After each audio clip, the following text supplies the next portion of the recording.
Beijing's green critical minerals campaign exposes its weakness. News analysis. China still sits at the center of the global rare earth system, but the ground under that monopoly is starting to shift.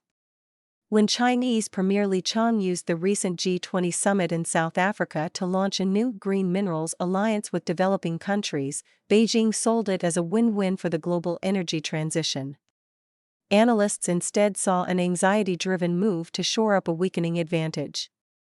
Around the same time, Washington is pulling a group of key allies into a White House summit on critical minerals and AI, while U.S. scientists were debuting new ways to use engineered viruses to pull rare earths from water. Taken together, analysts say, these moves point in the same direction. China's push to dominate rare earths has forced the United States, Europe, and others to move faster, spend more, and get more creative about breaking free. Its new green charm offensive is meant to ease political pressure and lock in supply, but it is also a sign of worry, U.S.-based economist Davy J. Wong told the Epoch Times. China controls most refining and magnet production, yet it relies on unstable foreign mines for crucial ores and now faces a growing wave of alliances and new technologies aimed at cutting it out of the supply chain, he said. Li's G20 green minerals push. At the G20 summit in Johannesburg, South Africa, on November 24, Li unveiled what he called the International Economic and Trade Cooperation Initiative on Green Mining and Minerals, an alliance centered on rare earths and other critical minerals. At least 19 mostly developing countries signed on, including Cambodia, Nigeria, Myanmar, and Zimbabwe, places where Chinese companies already play a large role in mining and infrastructure. Li framed the initiative as a way to share benefits fairly, support local processing, and promote green development. It came weeks after China tightened export controls on rare earths amid trade tensions with the United States, which had triggered criticism that Beijing was weaponizing its near monopoly. Wong said he sees the move as a geoeconomic game wrapped in a green cloak. In his view, Beijing is trying to rewrite the story of its export controls, turning them from a blunt geopolitical tool into responsible management of global public resources by borrowing the language of climate and sustainability that plays well in Western capitals. Instead of backing off, he said, China is weaponizing the West's own value narratives to rebuild legitimacy for its resource strategy. Sun Guoxiang, an international affairs professor at Taiwan's Nanhua University, calls the initiative both political theater and potentially consequential. At home, it helps distract from weak domestic demand and property troubles by showcasing a diplomatic achievement, he told the Epoch Times. Abroad, he said, Beijing is trying to bind its manufacturing strength to the global green agenda so that the world becomes dependent on Chinese green materials, blunting U.S. and European efforts to de-Sinicize supply chains. On paper, it is a development initiative. In practice, Sun said, it is a defensive maneuver to protect China's position and slow everyone else down. A strong monopoly with a weak link.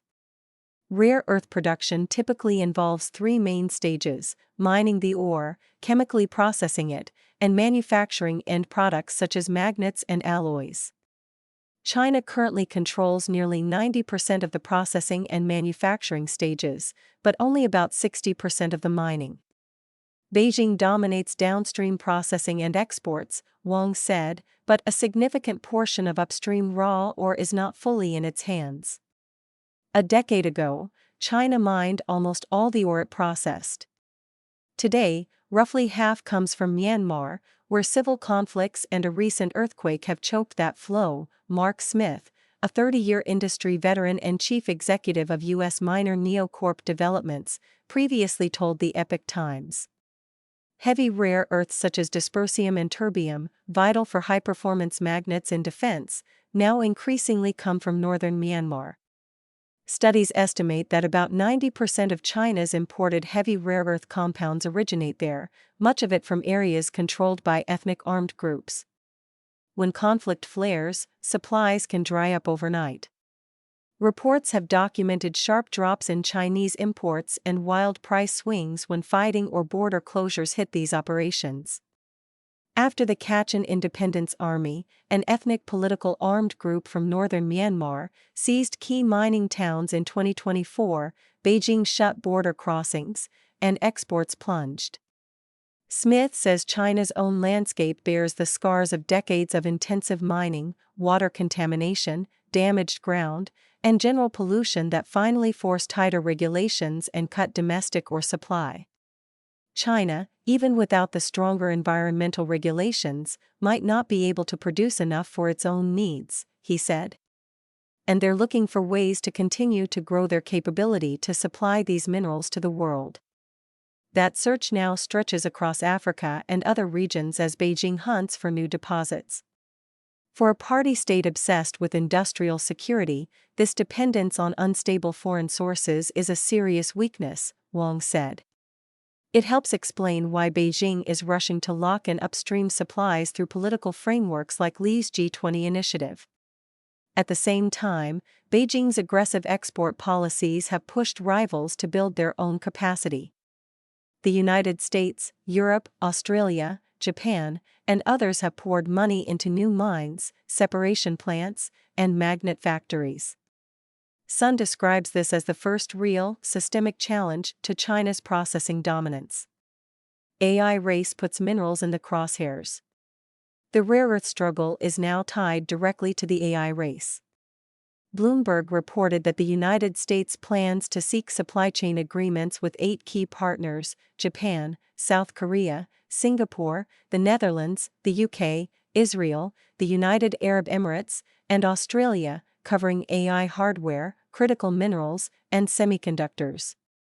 The meeting is set for December 12 at the White House. Jacob Hellberg, the U.S. Undersecretary of State for Economic Affairs, told Bloomberg. He described today's AI landscape as a two-horse race. It's the US and China, and said the goal is to build transformative technologies without being subject to coercive dependencies. So far, President Donald Trump has struck rare earth and critical minerals deals or frameworks with the Democratic Republic of Congo, Rwanda, Australia, Malaysia, Thailand, Cambodia, Japan, Kazakhstan, South Korea, Ukraine, and Argentina. This is layered on top of the Minerals Security Partnership and other Western efforts to de-risk critical minerals supply chains. The EU has also rolled out its own economic security strategy and is funding mining and processing projects meant to reduce dependence on China. Sun sees Li's G20 move as a direct answer to these efforts. He says Beijing's aims include blocking resource states from joining Western mineral clubs, undermining G7 leadership on standards, and preserving China's 80 to 90% share of processing while replacing the monopoly label with a green and fair narrative. Both sides are now building alliances around the same metals that power AI, batteries, and clean energy, he said.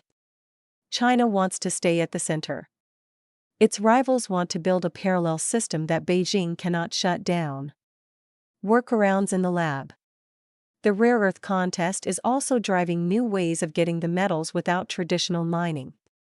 In November, researchers at UC Berkeley unveiled a biomining method that uses genetically engineered viruses to recover rare earths from water, including acid mine drainage. They turned a harmless bacteriophage, a virus that infects and replicates within bacteria, into what they call a smart sponge that binds rare earth ions and then releases them when temperature or acidity changes. The team says the process could one day reduce the need for toxic chemicals and cut waste associated with conventional mining and processing. Lead scientist Sung Wook Lee says the technique could offer a cleaner, lower-cost way to secure these metals and help solve a huge supply chain problem by making domestic recovery more viable on U.S. soil. If it scales, that would allow countries like the United States to pull rare earths from mine wastewater or industrial streams without expanding traditional extraction. The work is still at the research stage, but it shows how far governments and scientists are now willing to go to break free of a system that runs through China, Sun said. A separate recycling-based route may be even closer to industrial reality. Chemist and nanotechnologist James Tour previously told the Epoch Times that a process called flash joule heating could help cut America's dependence on China by recovering metals from mountains of discarded electronics. Rather than waiting a decade or more to permit and build new mines, his method zaps shredded e-waste with ultra-short, extremely high-temperature electrical pulses, vaporizing the metals so they can be captured as chlorides and separated one by one. Tour said it could turn U.S. e-waste into a strategic resource instead of trash. Green narrative versus reality. Officially, Lee's Green Minerals Alliance promises fairness, local value-added, and environmentally friendly cooperation. On the ground, the picture looks different. As Beijing closed some of its dirtiest mines at home, rare earth extraction surged in Myanmar's border regions, often run through networks tied to Chinese interests. Investigations have described acid leaching on steep hillsides, landslides, polluted water, and local communities trapped in violent struggles between armed factions and contractors. Similar patterns show up in parts of Africa and Southeast Asia, where Chinese-linked projects have been accused of weak environmental standards, poor labor conditions, and opaque contracts, while the highest value refining and magnet production stays in China. Basically, the pollution is being outsourced, and the host countries are stuck exporting ore, Wang said. The Chinese regime's talk of fairness and a global green transition is mainly a narrative tool to protect its role in the supply chain, Sun said. High stakes for the global south. For resource-rich countries in Africa and Asia, China's offer is tempting, Sun said, especially for financially struggling governments with weak access to Western capital. Chinese banks and state firms move quickly. They finance roads, ports, and power, along with mines. They offer a huge, steady market for ores and sometimes for basic processing, and they usually do not insist on the strict and costly ESG rules that come with Western loans, he said. Joining Beijing's framework may bring jobs and infrastructure in the short term, he added. However, Wang warns of the long-term cost. Heavy reliance on one buyer makes countries vulnerable if China tightens controls or uses access as leverage. If most projects remain mine and ship operations, with real value added happening abroad, then the basic pattern of resource dependence does not change. Environmental and social damage can linger for decades, he said. It's strong short-term gains, high long-term risks for those countries, Sun said. He argues that the United States and its allies cannot compete with China on speed, but they can offer something different, help build local refining, battery, and component industries. More transparent finance. And access to high-end markets that reward cleaner production. That path is slower and harder, but it gives producer countries a chance to move up the chain instead of simply changing which outside power they rely on, he added. A strategy that backfires. Beijing's weaponizing of rare earths has a history of backfiring, Wang said. Each time it tightens controls or leans on its monopoly, it strengthens the argument in Washington, Brussels, Tokyo, and beyond that rare earths must be treated like energy security, not just another import. In 2010, Beijing halted rare earth exports to Japan for 7 weeks during a territorial dispute. Tokyo responded by striking major supply deals with Australia's mining giant Lynas, pouring grants into non-Chinese deposits in India and Vietnam, and jump-starting rare earth recycling. The United States followed by reopening California's Mountain Pass rare earth mine, stockpiling critical materials, and investing in research on rare earth substitutes.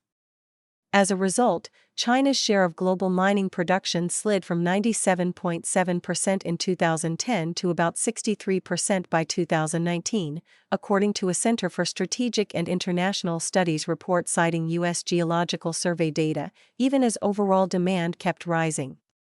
China still sits at the center of the global rare earth system, but what once looked like an unshakable monopoly now looks more like a strong position that is driving its rivals to find ways around it, Wang said. Gu Xiaohua, Eva Fu, and Jan Jikilek contributed to this report.